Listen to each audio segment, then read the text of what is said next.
I'd like to say thank you very much for coming.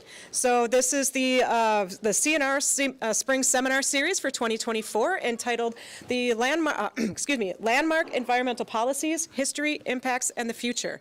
So this is the second seminar in this series. And so I'd like to, again, thank you all for coming. This is going to be very interesting. I'm really excited about it. I am Jennifer Summers. I'm the Program Development Specialist with the Wisconsin Center for Wildlife, and it's the Wisconsin Center for Wildlife that hosts this seminar series each year. And so I'd like to say thank you to the College of Natural Resources. We do this as part of a collaboration with and for the College of Natural Resources. And so I'd like to say thank you to everybody in the CNR that has helped bring this together. I'd also like to thank our current interim director at the Wisconsin Center for Wildlife, Shelley Dubé, who has helped tremendously in bringing this together and helped facilitate it, and also to our former director who just retired a few weeks ago, Scott Hengstrom. He was pivotal in helping us to identify speakers and to bring them to campus and to help develop this series. So the Wisconsin Center for Wildlife is an extension organization, so much of what we do is part of UW Extension efforts. So I'd like to thank them as well. So I'm just going to say this is the second seminar in this series. As I mentioned, there are 4 more remaining. So you'll notice the dates, it's not exactly every other week or every week. The schedule's a little wonky, but they're all on Wednesdays at 4 p.m. in this room. So next week, I'm sorry, not next week, the week after next week, February 21st, so you have Valentine's Day off, so enjoy it with your honey. We have February 21st, we have the Wetlands and the Delineation of Federal Authority under the Clean Water Act with our very own UW-SP Professor Brad Mapes Martin. He's well-versed in the Clean Water Act and in how the recent changes with wetlands. So that should be a very interesting talk, especially for those of you wildlifers that are interested in waterfowl. So we have these other interesting talks coming, so please mark your calendars and check those out. And before we proceed, we recognize that the University of Wisconsin-Stevens Point occupies lands of the Ho-Chunk and Menominee people. Please take a moment to acknowledge and honor the ancestral Ho-Chunk and Menominee land and the sacred land of all indigenous peoples. And with that, I would like to introduce today's speaker. I'm going to shift to your presentation. Okay, so I'm going to shift. So this week we have Chris Segal, who is going to be speaking on the Endangered Species Act at 50, Peril and Promise. So Chris Segal, earned his BA from Swarthmore College and a law degree from Georgetown University. Chris Segal has worked for the past 12 years as a research associate with Lowell Baier. It's law firm, yes? Okay, focusing on wildlife and natural resources law, policy, and advocacy, primarily with the Endangered Species Act of 1973. In addition to working on a team developing, researching, and writing 6 books, he has drafted legislation, commented on regulations, prepared congressional testimony, and collaborated with other authors and advocates throughout the conservation community. So with that, I'm going to pass it on over to our guest. Thank you, Chris Segal.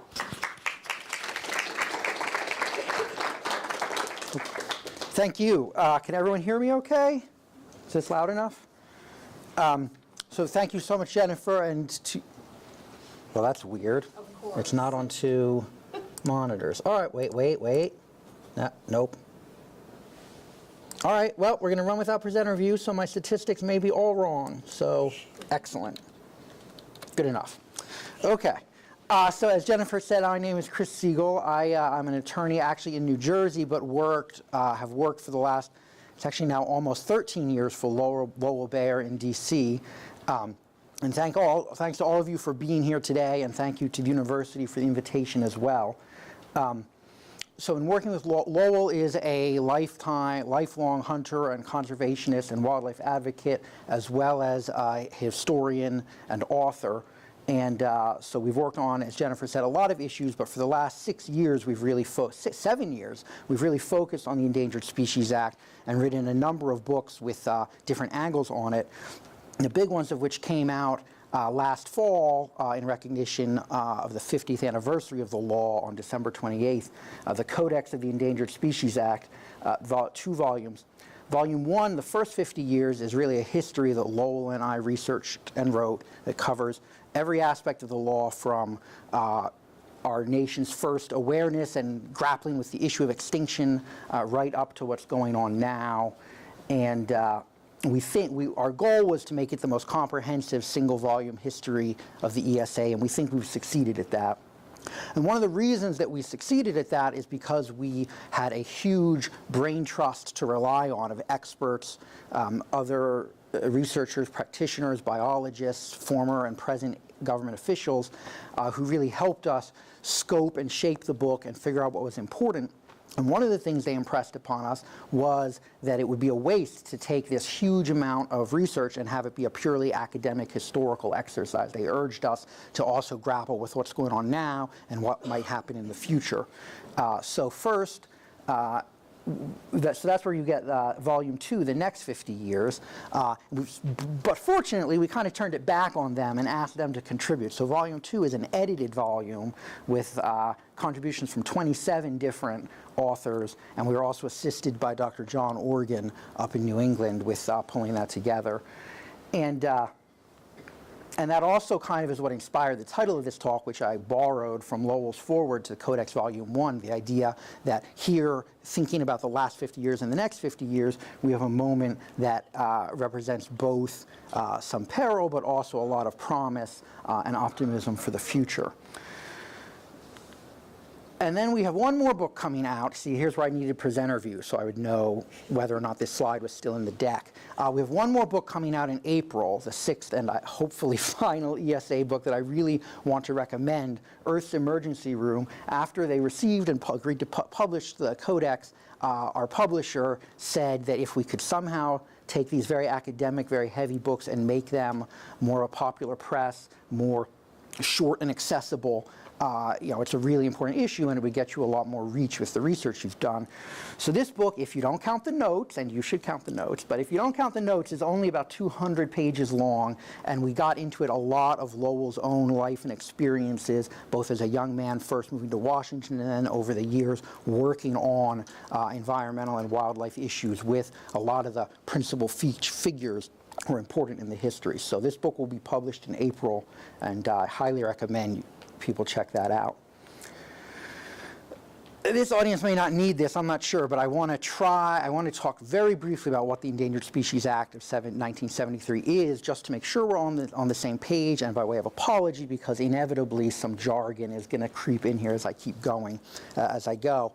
And in Congress, one of the things that's debated right now in this the political environment, which is one of the big issues we're, of course, dealing with in all of our natural resources issues, as with everything, is what the Endangered Species Act is supposed to be. Is it supposed to have had the effect? Did Congress anticipate and want the effects that it's had, or is some of it in unintended consequences?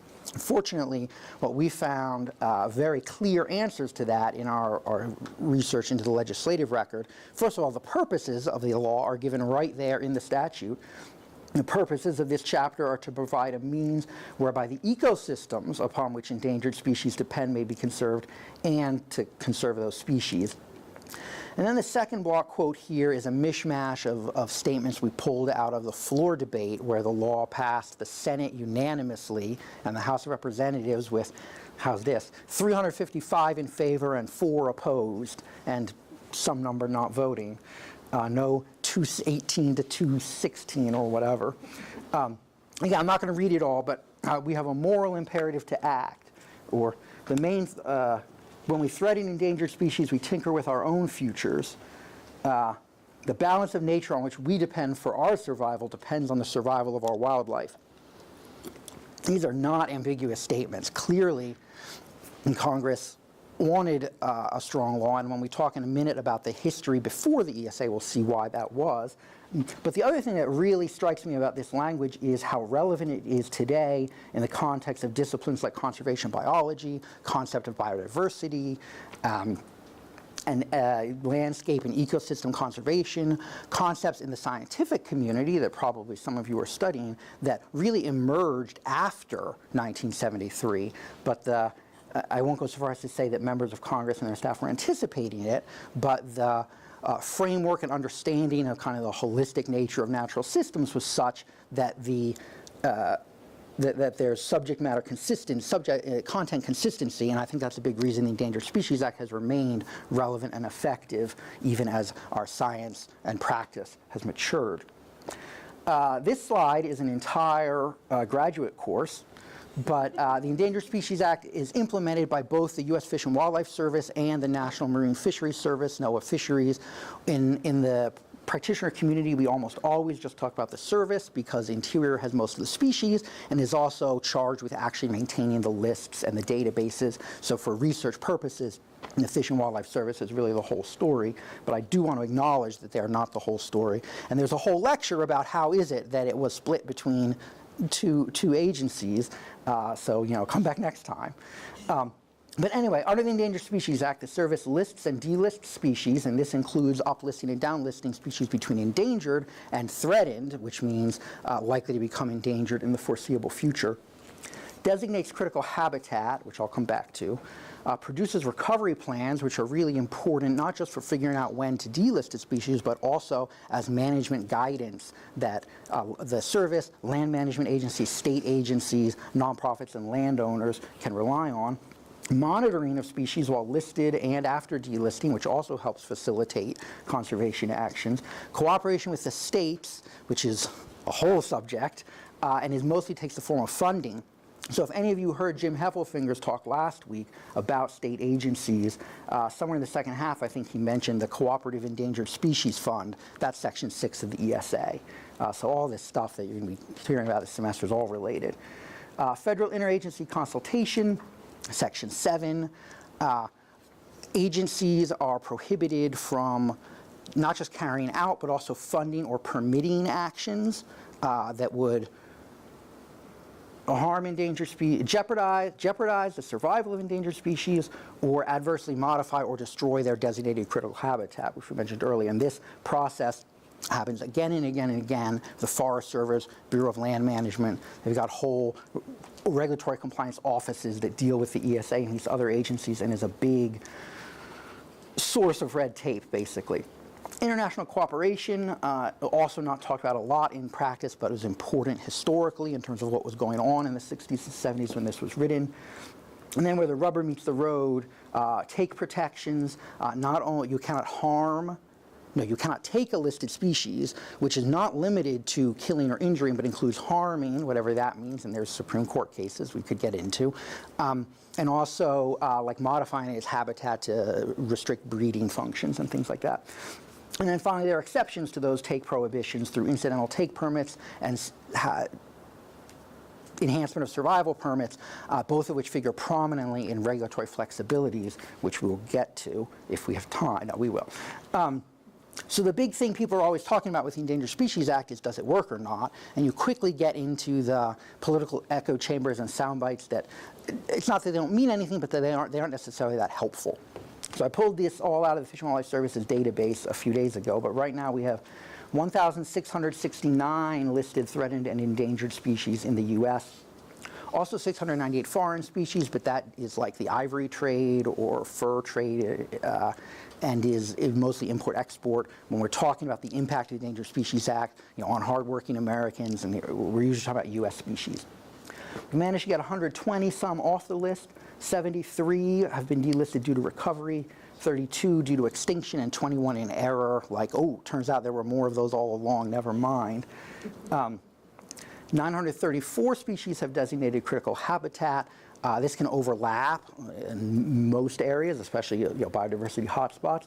But if you think of distinct acres, there's 107 million acres, an area larger than California, that's critical habitat for at least one species.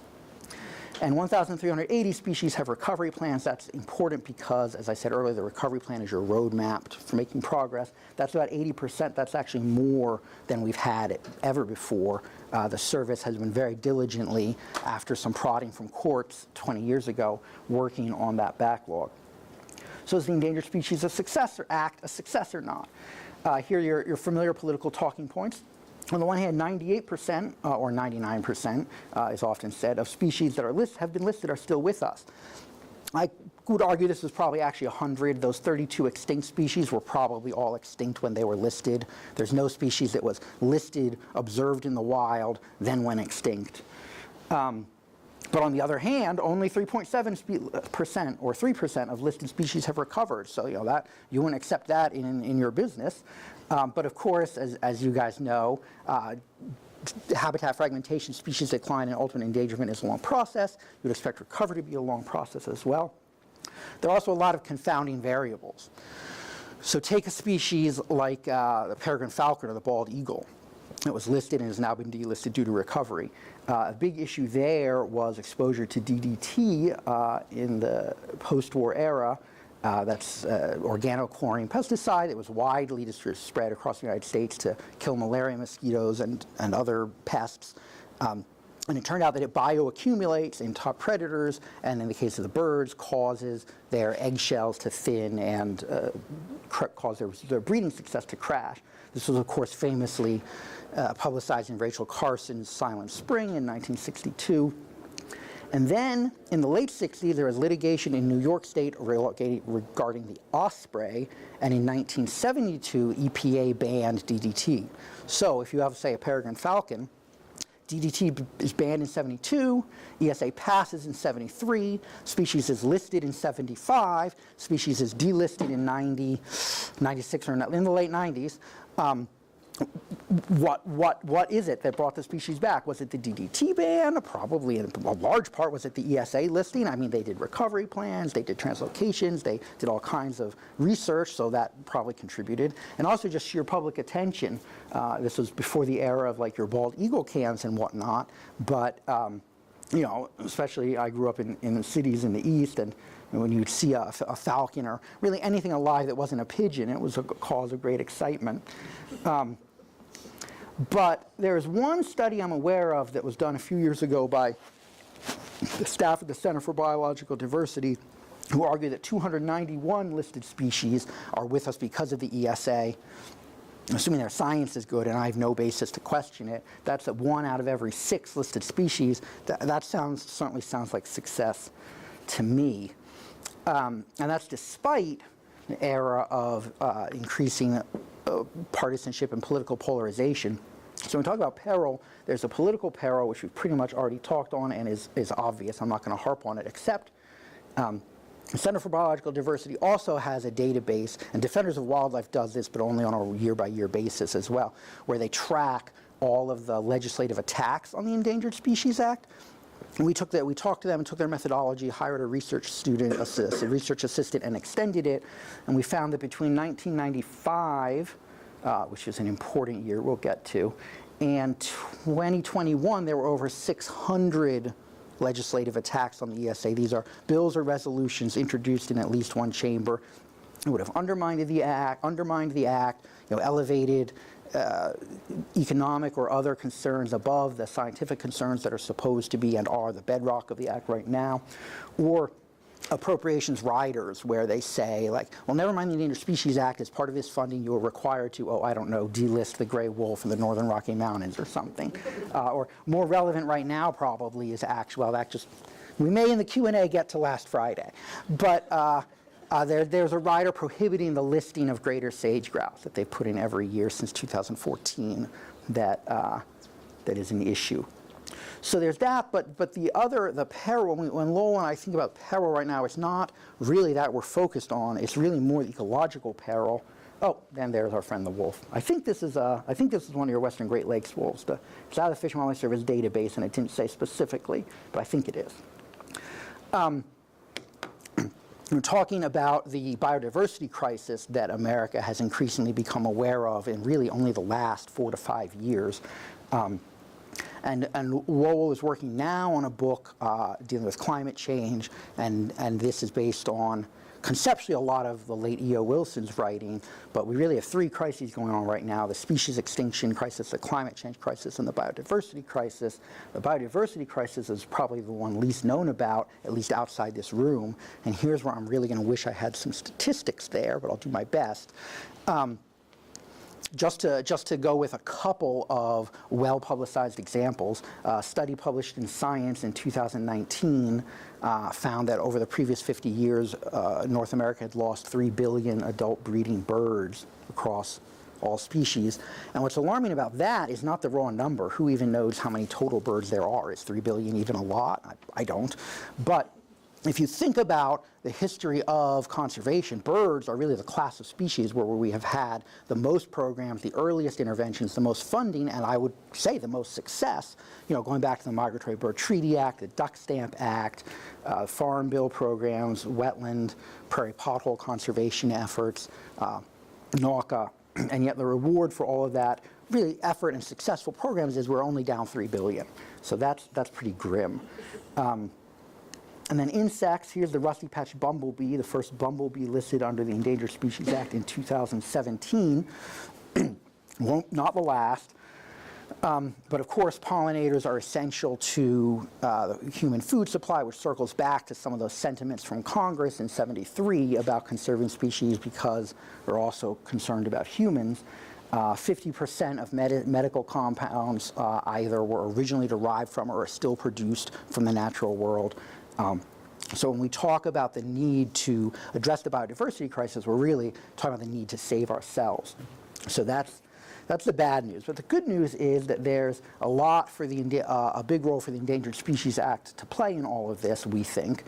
And what I want to do in the remaining time here is take like a 50,000-foot skate through history, just touching here and there on two themes. First, how the Endangered Species Act came to be more controversial over time, and then closely related, but how it has actually also grown more flexible and more effective and more applicable to different situations, largely in response to controversies. So we'll hopefully get a sense both of where perceptions of the Endangered Species Act came from, and also a sense of how they're wrong and what the reality is like today. So here, of course, is good old Aldo Leopold.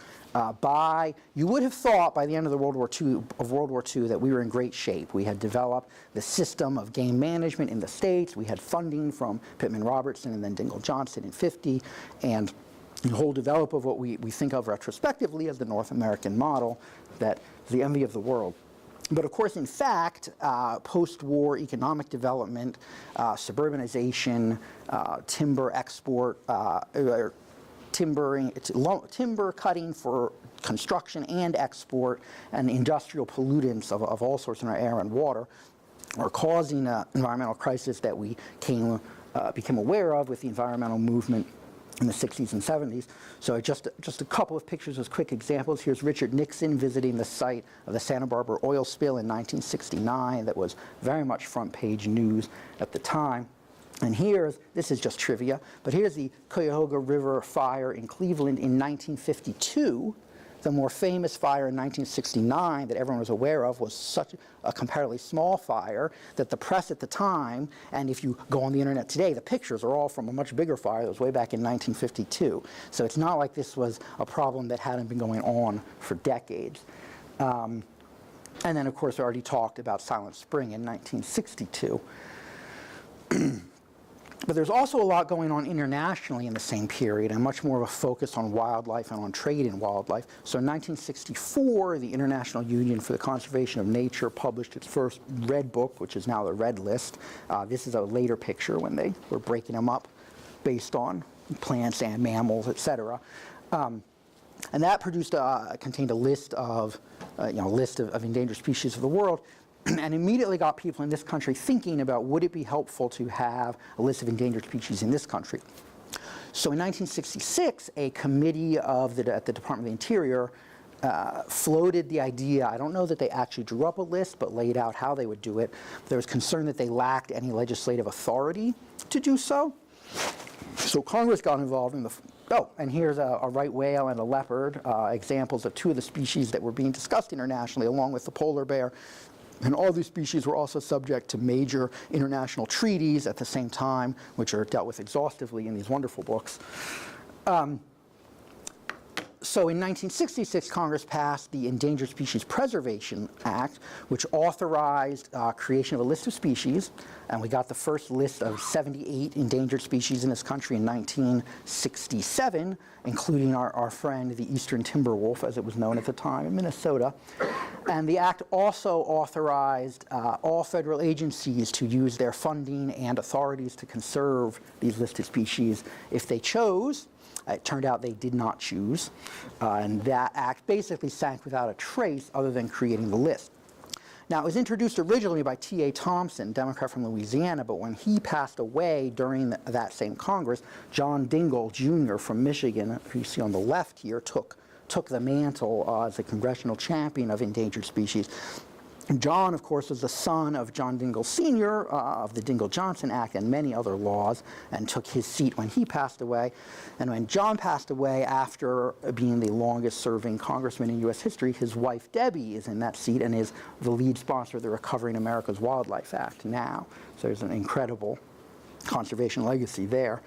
So John got the '66 Act done, which did nothing. And then he introduced and pushed for the Endangered Species Conservation Act of 1969, which, remember those international treaties, was really focused on international trade and regulated import and export of endangered species and their parts, bitterly opposed by the pet and zoo industries unsuccessfully.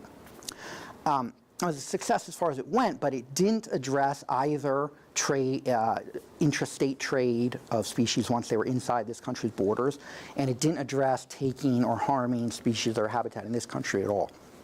So that was passed in December of '69. Only a year later, in January of '71, John Dingell was already introducing legislation that would, for the next Endangered Species Act, which eventually became the ESA we know today. Initially, all he wanted to do was extend its reach to include not just endangered species, but threatened species, meaning species that would become endangered as well. But this also got the attention of the Department of the Interior and ended up leading to this incredible 3-year collaboration across Pennsylvania Avenue to produce the ESA. And there were really 7 people who were involved, who were the leaders of it, I should say, which we call the champions of the Endangered Species Act. And all of them except Russell Train, who had unfortunately passed away, we were fortunate enough to do day-long and even multi-day interviews with. And they're just an incredible resource. So John Dingell was one, and then with him his counsel, Frank Potter, is pictured next to them. And then over the administration, we have chairman of the Council on Environmental Quality, Russell Train, his chief scientist, Lee Talbot. Lee, incidentally, had worked for IUCN when they were, and worked on the '64 Red List. From there, he went to the Smithsonian, then CEQ when it started. So he was a driving force. And then at the Department of the Interior, in the center, is the late Nathaniel Reed, Assistant Secretary. And he was assisted by two deputies, Buff Bolin, this is a much later picture of him, and Doug Wheeler, who I don't have a picture of. Frank Potter, Doug, and Buff are still with us and are terrific. We've lost the others, unfortunately, since starting this research. But these guys pretty much had carte blanche from the White House. So it's often observed in lectures like this one that you could argue very effective that Richard Nixon was our greatest environmental president. You've probably heard that one by now, because you've got under his watch not just the '69 ESA and '72 ESA, 3 ESA, but also EPA, CEQ, NEPA, Clean Air, Clean Water, Marine Mammal Protection Act, a bunch of other stuff. But for Nixon, this was primarily a political and transactional venture. He was impressed by the mass movements that supported civil rights and opposed the Vietnam War, very much wanted that kind of support for his person in his eventual re-election campaign. And he pretty much gave his domestic policy team carte blanche to support any environmental program coming out of any either political party. So that gave these gentlemen space to work in, and they worked in a very iterative and collaborative fashion, passing bills back and forth. And I could grab my laptop and run down the list of bills introduced, but I'll spare all of us. There were a lot of them. And they worked really hard to avoid the optional language that had so weakened the '66 Act, and instead say, the Secretary shall conserve endangered species, federal agencies shall use consult with the service not under Section 7, etc. So you ended up with with a very strong law. You ended up with overwhelming congressional support, and everybody lived happily ever after. Until this guy came along. So this is a snail darter, which you probably may have also heard of, 3-inch perch endemic to the Little Tennessee River. that stopped construction of the Tellico Dam, TVA's Tellico Dam, and led to the Supreme Court case TVA v. Hill. And this doesn't do the Endangered Species Act justice, but with the amount of time we have, I want to focus on something I find really interesting about it, which is the effect it has on land management and land use, and how that has made people nervous about it. In this country, unlike a lot of European countries, we don't have any kind of centralized planning or comprehensive land planning, and most of our land management laws that we do have turn out to be very variable in their effectiveness. They aren't as strongly written from an enforcement point of view as the ESA. So the Tellico Dam fight had actually been going on since the construction of the dam started in the 60s. This is a bad dam, to be blunt. Here it is, almost finished. It was eventually finished. I keep looking at that screen. When the gates closed, it flooded the finest trout fishing stream in the eastern United States, inundated hundreds of archaeological and religiously relevant Native American sites, pushed hundreds of family farmers off their land. And there's a group that was fighting this bitterly from the beginning and actually successfully filed suit under NEPA, National Environmental Policy Act, after it became law in 1970, and got an injunction that was lifted once TVA did some paperwork. So in 75, the snail darter was discovered in this river, and they're like, here's, this new law is really powerful, let's try this out. So a gentleman named Zygmunt Platter, as well as Hiram Hill, his student of TVA v. Hill, petitioned for it to be listed in 75. It was. They went to court and got an injunction against completion of the dam, which went all the way up to the Supreme Court, which approved it. This is a paraphrase, I'll get it wrong, but Justice Berger, writing for the court, wrote that in TVA v. Hill that the clear purpose of the Endangered Species Act is to protect listed species, quote, whatever the cost, unquote.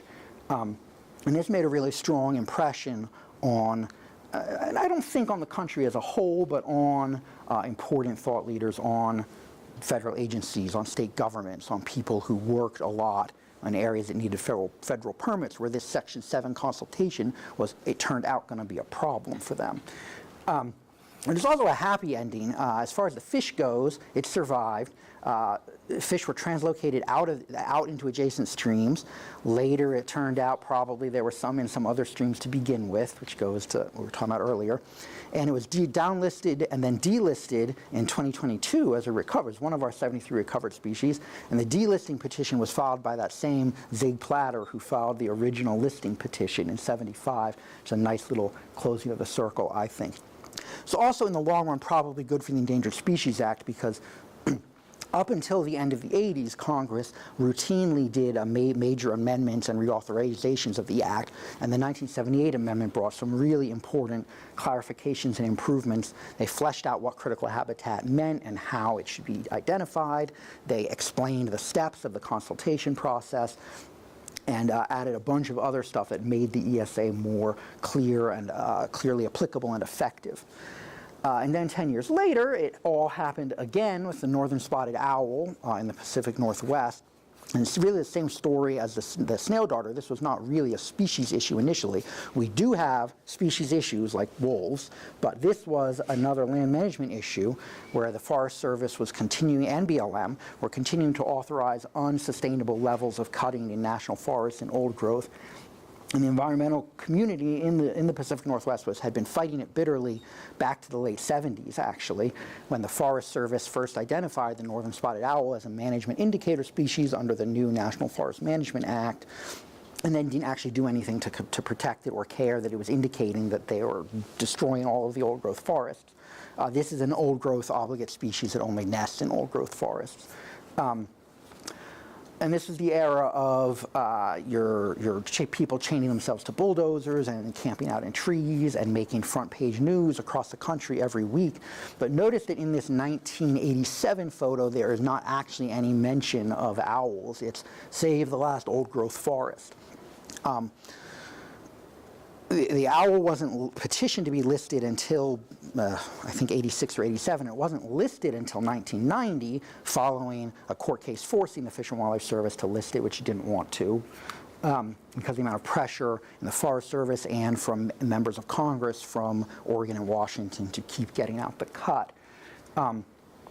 But as with the snail darter, there was a deliberate decision made that we're going to take the owl and use it as a legal lever to use the mechanism of the Endangered Species Act to do something about these unsustainable timber sales because nothing else is working, and it worked spectacularly. They got injunctions against all the sales, cases that went to the Supreme Court that the environmentalists won, tons of PR, good and bad, and then of course also counter protests.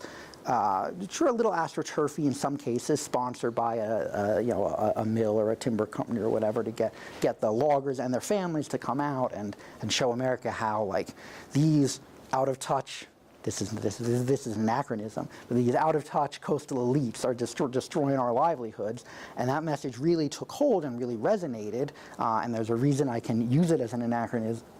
Because if you look at this 2019 photo, and you know it's 2019 because of the Rural Lives Matter sign, but if you look at the other signs, if you take our jobs, you look at our communities, the timber industry is our greatest renewable resource.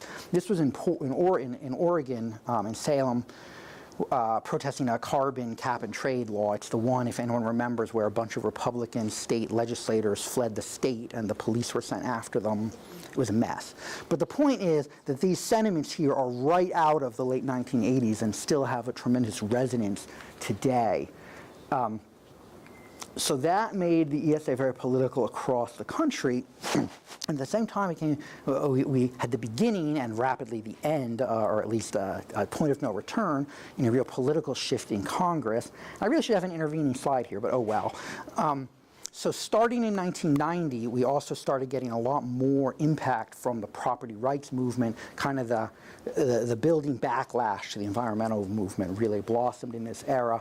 And we started seeing Republican MCs with bills like the Human Protection Act or the Balanced Economic and Environmental Priorities Act that, if our study that found 600 attacks went back before 95, would definitely have been included. So in 1992, when it was time to reauthorize the legislation again, the spotted owl issue was still raging, and it was an election year. And remember, Ross Perot, as spoiler, Clinton got like 30-some% of the popular vote. That election was very up in the air. Everyone in Congress thought it would be good to just table meaningful amendments to the Endangered Species Act, and they've stayed tabled ever since.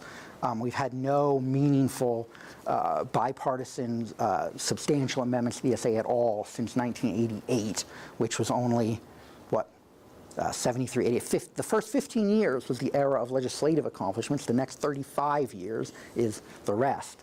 And if anything, it's surprising that the ESA didn't fare worse in the 90s, and a big reason for that turns out to have been that Newt Gingrich is a huge animal lover. So this photo was taken in 1995 in the Speaker's office, where he was being visited by this red-tailed hawk. And no less an authority than Michael Bean later would write that Newt Gingrich personally saved the Endangered Species Act from destruction. Bean, of course, is the, I think no question, foremost scholar of the Endangered Species Act and has been at pretty much every moment in its history.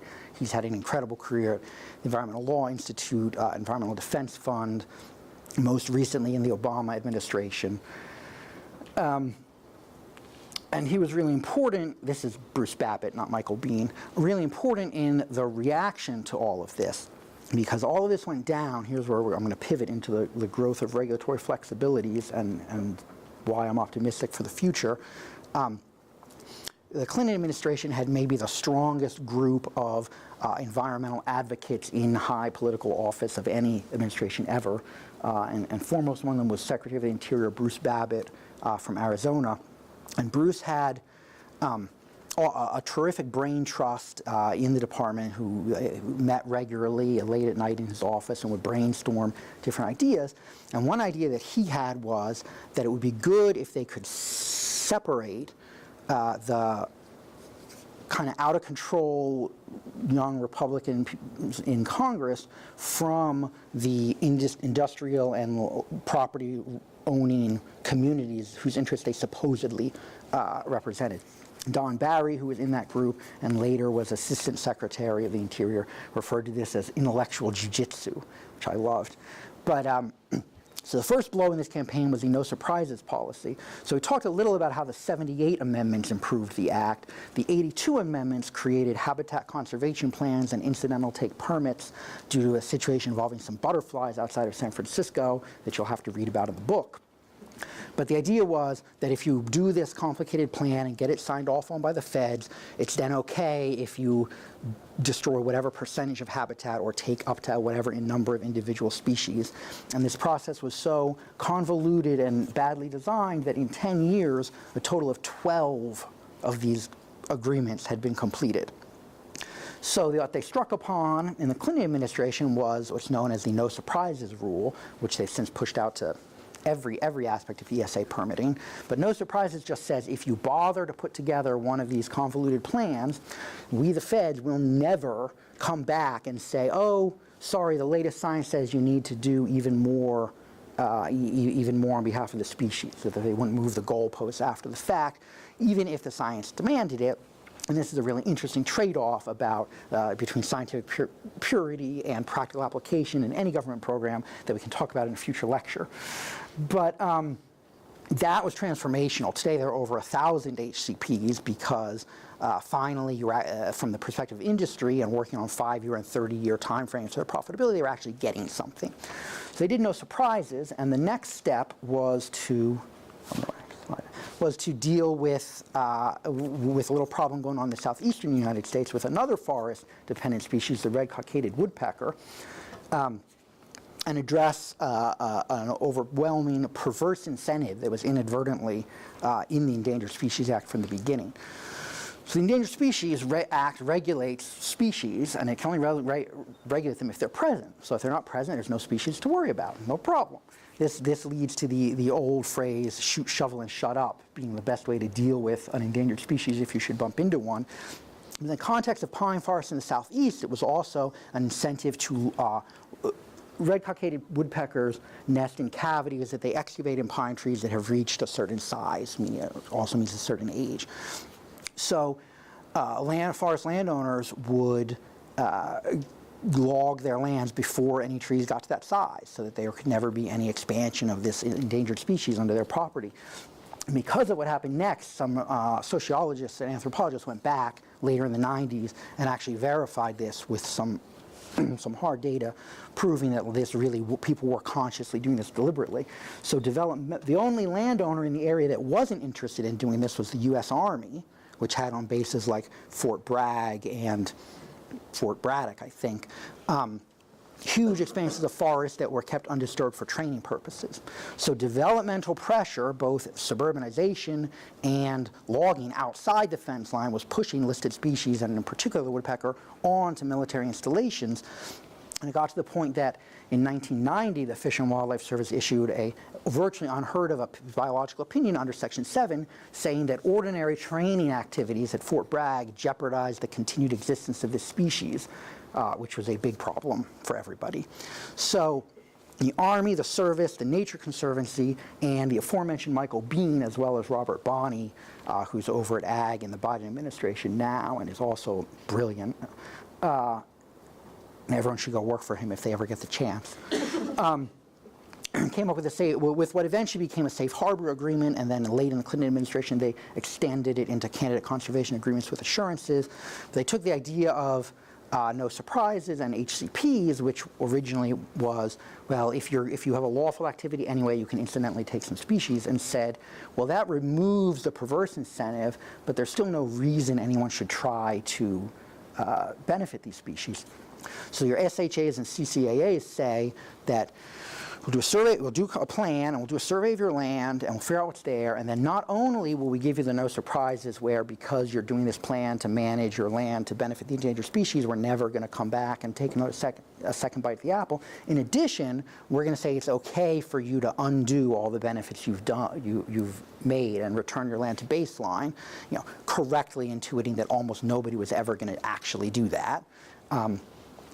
And these two, there's still not a lot of funding attached, which we'll get to in a minute here before we wrap up, but this took the perverse incentive and removed it completely and made it so you could manage your land to make it better for endangered species. You wouldn't have to go through the HCP process. You get this easier to get enhancement of survival permit, and that has also had a tremendous effect.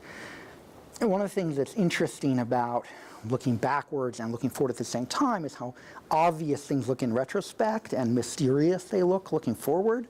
So So these regulatory flexibilities that were mostly developed in the 90s are extremely important and are used more and more, especially as they become easier to access. The Biden administration has a draft rule out now that would streamline the permitting process for SHAs and CCAAs and reduce the red tape involved in getting one. But presumably but I can't foresee what the next great idea in this area is going to be, but I'm pretty sure that there will be more great ideas. Not only are some of them in the Codex of the Endangered Species Act Volume 2, but it just makes so much sense and is something that landowners and people really are interested in. So the next step behind the regulatory flexibilities that came in the 90s was the development and expansion of the concept of collaborative and voluntary conservation for species, including a lot of species that aren't necessarily listed yet, where we use things like the Farm Bill and NRCS's Working Lands for Wildlife program, the Fish and Wildlife Service's Partners for Fish and Wildlife,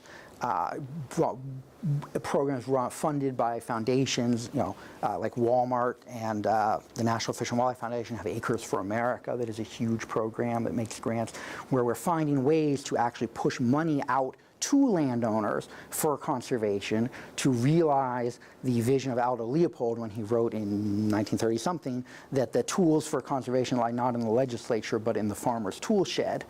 I think the biggest mistake, and this certainly is relevant to people working in the sector, the biggest mistake that and we haven't even gotten into environmentalists versus conservationists, but the biggest mistake that the pro-wildlife community can make is thinking that they don't need to worry about alienating landowners, that they should tell landowners what to do. We need landowners to be our partners because they're the ones who own the land in this country where, as I said earlier, we don't have a strong central regulatory system. And there are tons and tons of great examples of this going on and growing over time. This slide here is the national field trip last August of the National Alliance of Forest Owners Wildlife Conservation Initiative. NAFO, I don't know how many members they have, but they represent a group, it's a trade association basically of industrial scale commercial forest landowners. We're talking like Weyerhaeuser and Sierra Pacific. And collectively, they've got 46 million acres of private forest land that they either own or manage. And they've entered into just in the last 2 years, first of its kind MOU. I don't know if there may be two now. I'd have to call and ask with the Fish and Wildlife Service, in which they've committed to manage all of their lands, not only for commercial timber, which they'll continue to, but also for wildlife values and with a focus on endangered species. That's just one example in the book that I figure we had time for here that showcases the potential and also the commitment of landowners and people to work with us to benefit wildlife and to take it for sort of force multiplier and do it on a much broader scale, much earlier, often without the prodding of the Endangered Species Act, to realize, I would argue, that vision of Congress in 1973 of conserving not just species but the ecosystems upon which they depend, and not just for their own benefit but for the benefit of humankind as well. And I'm sure I forgot a lot, but with that, I think we have time for questions. Thank you.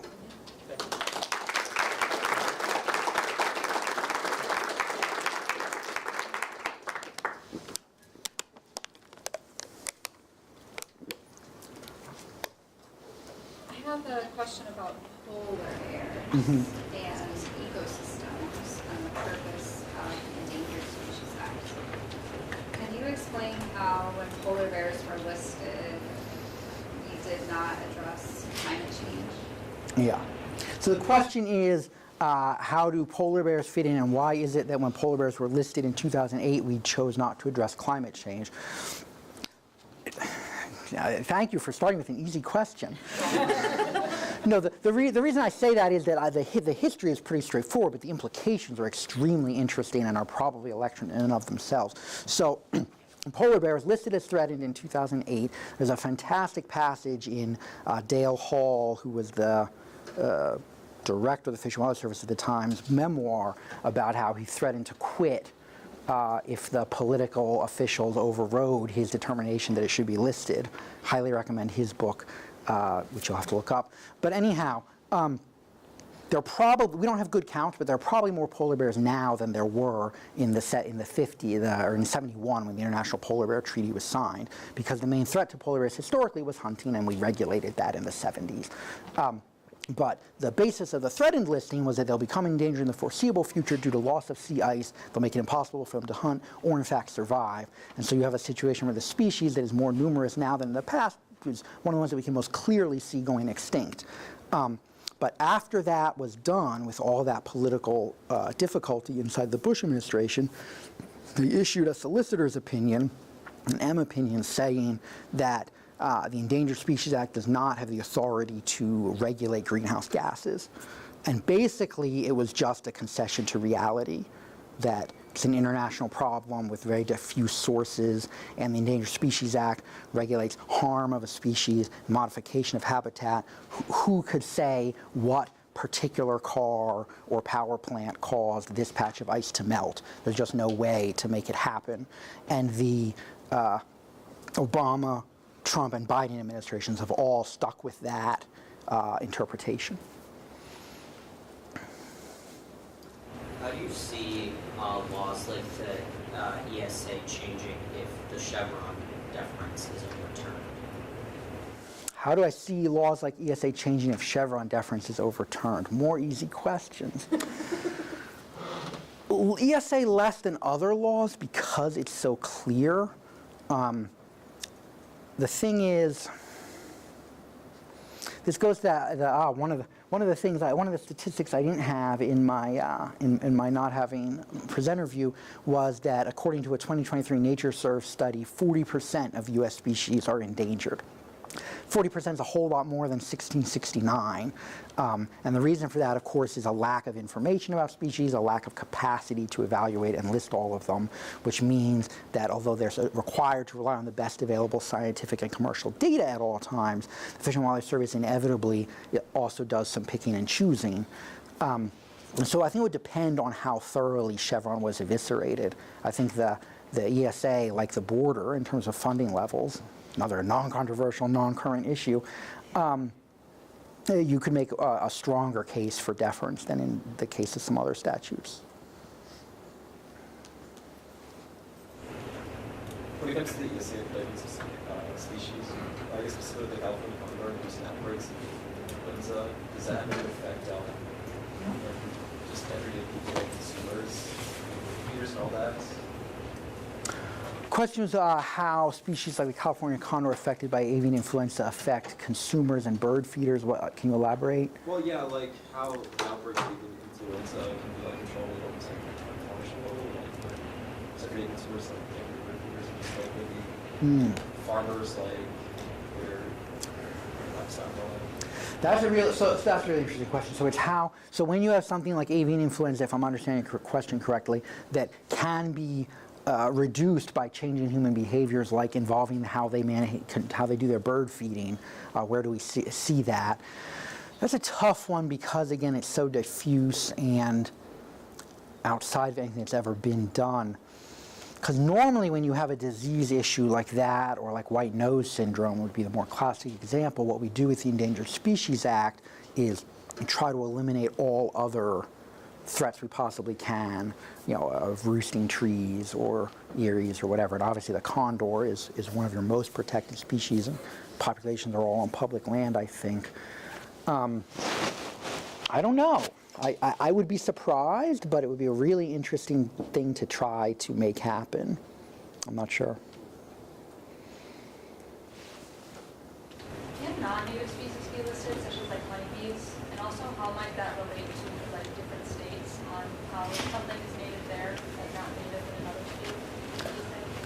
So the question is, can non-native species be listed like honeybees, and how might different states influence that? I assume you're thinking in terms of like differing regulatory regimes for invertebrates, etc. So I mean, the issue with honeybees, as I understand it, is mostly loss of commercial hives that are shipped around to pollinate 40% of our crops. So very relevant to that biodiversity issue, 40 or 50%. But no, but I think in terms of a wild population, that would be an invasive species. That you would see that listed, I think, more in an international sense as opposed to a U.S. species. And that kind of goes to other issues we can talk about another time about whether how much you're trying to manage a particular ecosystem, like, I don't know, with gray wolves, versus how much does it matter that there are hundreds of thousands of wolves elsewhere in the world and we're not going to lose that genetic diversity no matter what we do in this country. But I think the real issue with bees is and states is with invertebrates generally, the widely disparate state regulatory approaches. I've go to meetings, the Association of Fish and Wildlife Agencies, and they're talking about pollinators, and some of the states are just like, that's the Department of Ag, we don't know, can't do anything. And that's something I think we definitely need to address real quick.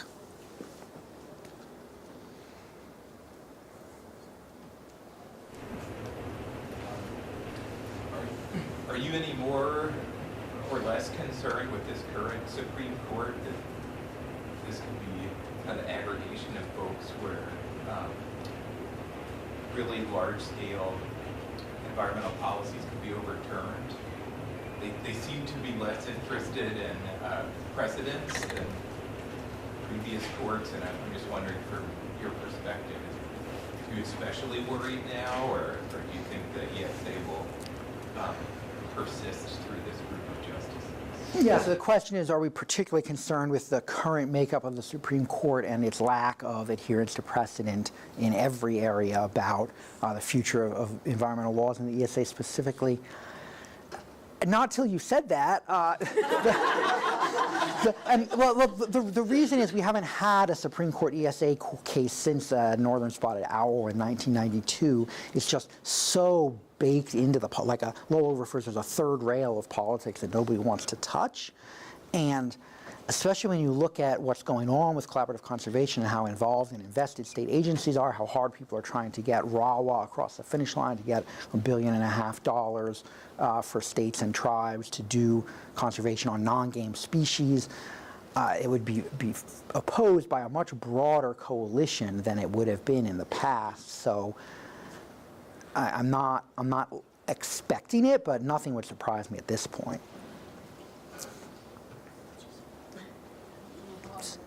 We have time for one, maybe two more. Repeat down the front. Yeah. Sorry. You are a lawyer, so I have a question for you about lawsuits. How important do you think, we hear a lot about lawsuits related to the Endangered Species Act. How important do you think lawsuits are in terms of the protection of endangered species and the protection of public trust resources in the Endangered Species Act? How important, question is how important do I see lawsuits to the Endangered Species Act and the protection of public trust resources in the Endangered Species Act? So before working on the Endangered Species Act, Lowell and I worked on kind of studying environmental litigation and what drives it and its shape and how much of an influence it has and what a large number of lawyers are doing very well out of it. So there are certainly downsides, but the idea of citizen enforcement of the ESA has been in from the beginning and was greatly strengthened in the early 80s when James Watt and the Reagan administration were dragging their feet on everything. And if you look at the species we talked about today, it's been very important historically. Going forward, I wouldn't want to see it go. You would want it to be legal but rare, I guess. Like you wouldn't want to see it go away because it's been very important. But at the same time, if you have to use litigation to get what you need, ultimately only the lawyers are the ones winning, right? So, like for example, kind of to my surprise, the day after the 2016 election, the Center for Biological Diversity pulled a notice of intent to sue for a bunch of non-listings and never actually filed the suit. Their press release did not do a press release. This was not something they foresaw getting a lot of fundraising from. But I called up one of the contacts over there, and I asked, like, hey, you know, this is huge news. There's like 100 species involved. It was going to be the biggest suit since the one 3 years ago, or whatever it was. Why'd you just pull it? And he just said, well, we looked at, you know, we talked to the people and the career people of the Fish and Wildlife Service, and we're convinced that they're gonna do their best to do the right thing here. I would hope that everybody would approach conflicts around endangered species with that attitude. All right. Okay. All right. Thank you.